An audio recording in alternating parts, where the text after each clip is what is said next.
Welcome, U.S. history. Here we go. We're on chapter 28 and the Cold War.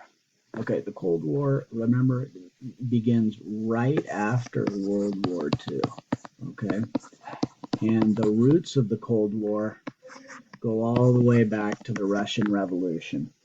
And one of the biggest things you can get from this chapter is it very quickly turns into an us versus them mentality. And it is all based upon us being democratic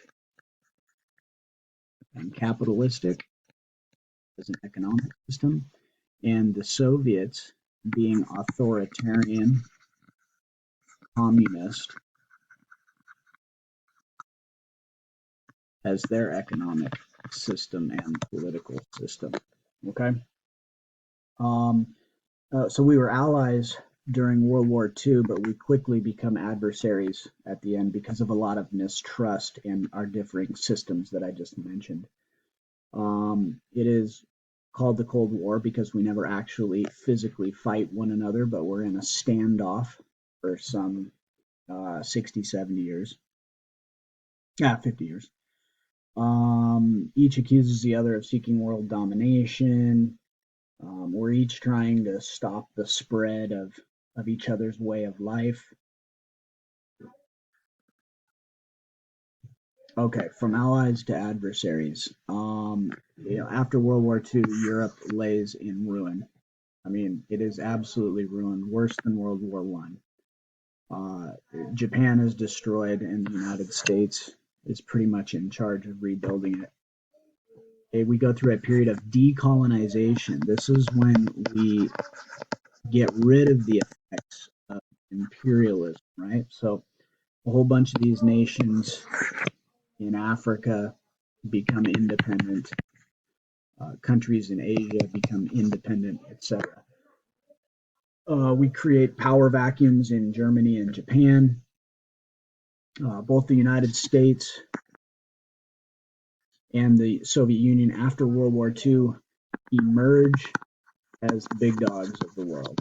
Okay, the Cold War term will be superpowers. These are the two countries. Remember, World War II did not get fought in the United States, so our factories, our farmlands, our cities are still in one piece. The Soviet Union took a beating, but largely most of the country, the war was not fought on. They weren't bombed into submission like France and Great Britain, etc. So we're both trying to exert our alpha dominance in the world as superpowers. Here's some examples of decolonization. Again, we have democracy and capitalism versus authoritarian rule, totalitarianism, Stalin, and a communist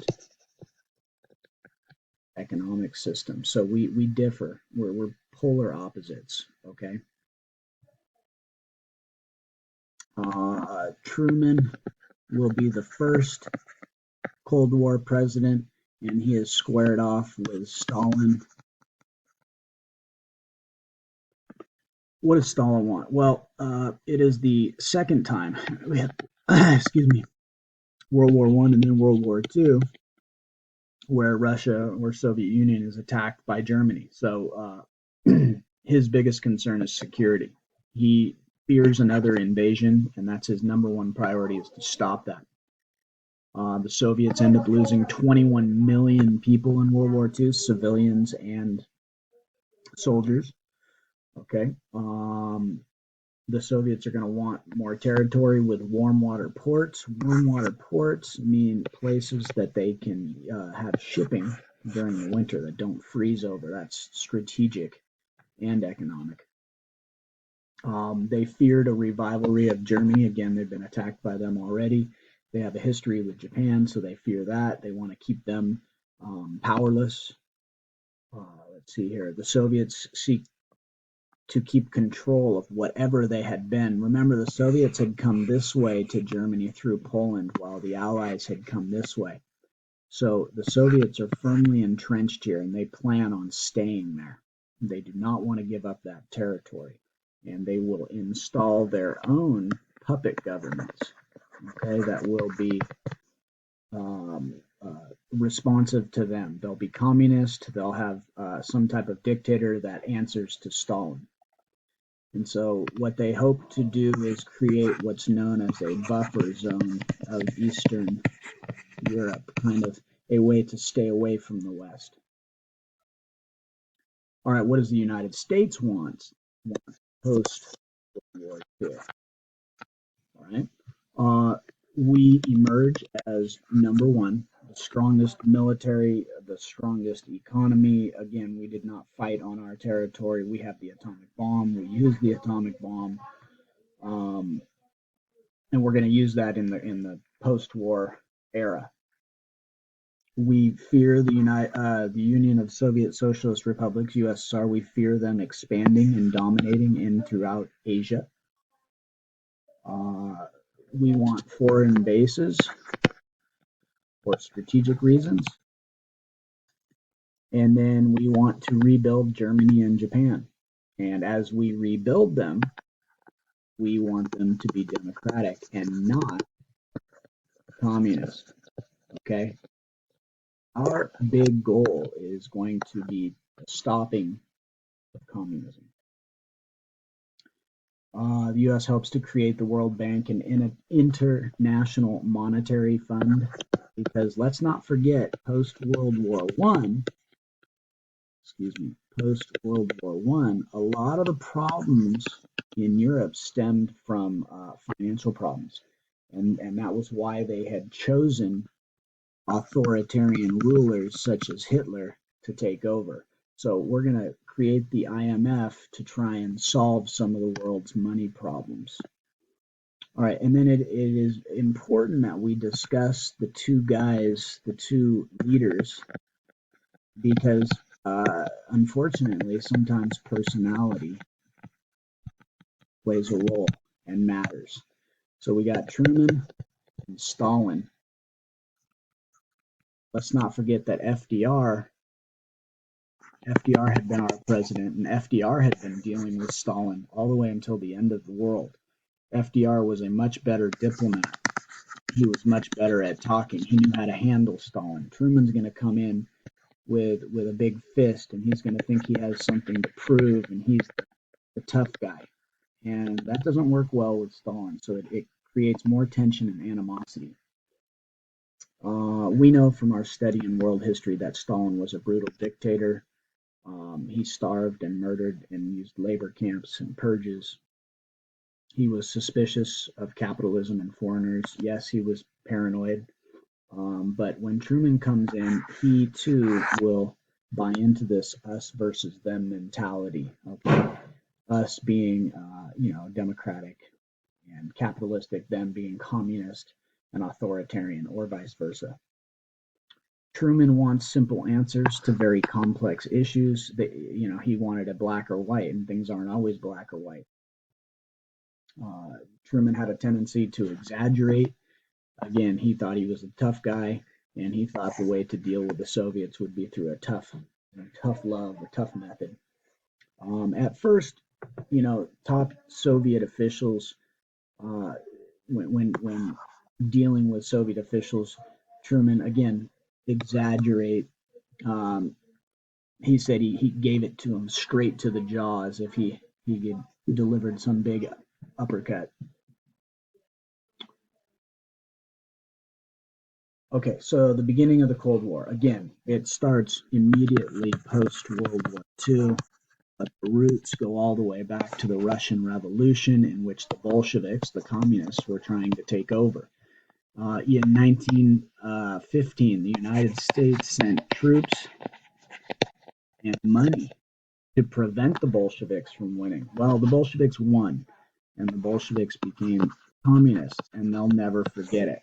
Okay, so they see, it's only 30 years or so, and they see us as the enemy of communism. Let's see here. Some communist groups are starting to take hold in bits and pieces of Eastern Europe, and the United States tries to stop that. We already mentioned that the United States has the atomic bomb, and we're going to use that as leverage. Well, we sort of act as the bully. I mean, we're the guy. A good analogy would be a cowboy walking around with a gun on his hip, okay, ready to draw down on anybody, because we are literally the only country in the world that has this massive weapon that can wipe a city off the face of the map. So we use this as leverage, as a way to get other countries to acquiesce.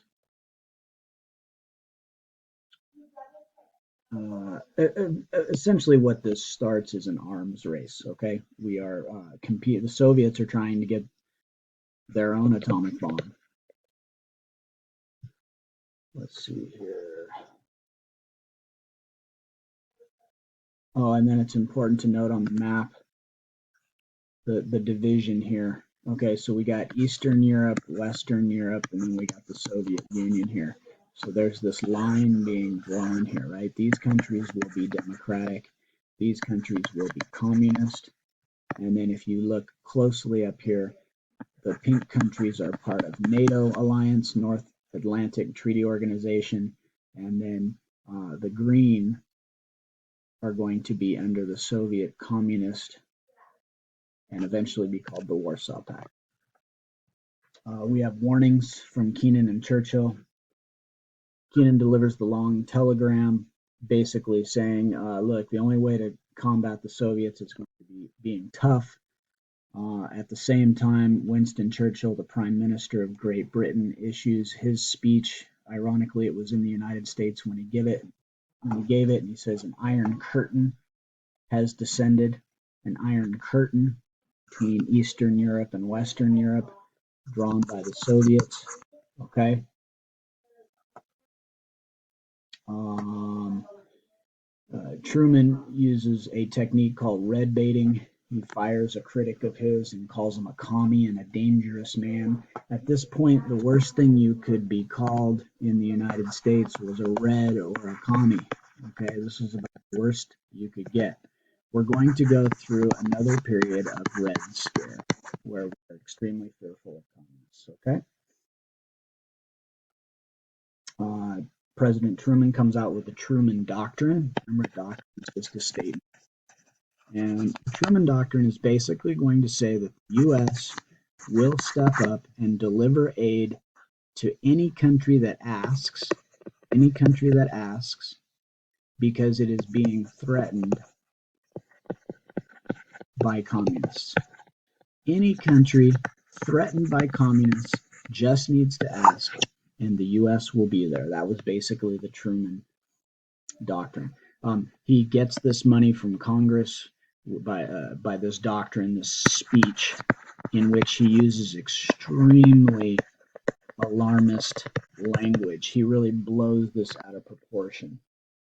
He uses scare tactics.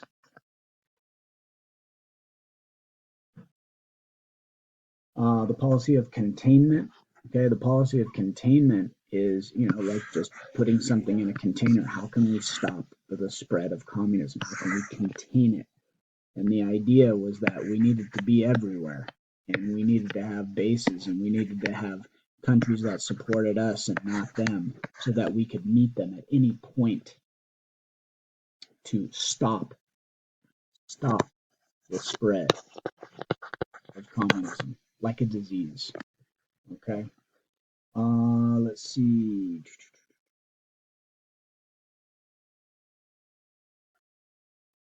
Okay, last we'll finish up with the Marshall Plan. The Marshall Plan was basically a way to deliver money to Europe to rebuild. We did not want a repeat of World War I. Let's not forget, World War I, Europe lay devastated. Then we had the Great Depression, money problems. These countries looked towards authoritarians, and that's how we ended up with fascism, right? The Mussolinis and Hitlers. We did not want a repeat of that. Okay? And so we helped prop Europe up. All right, that's going to be it for today, and I'll pick up tomorrow.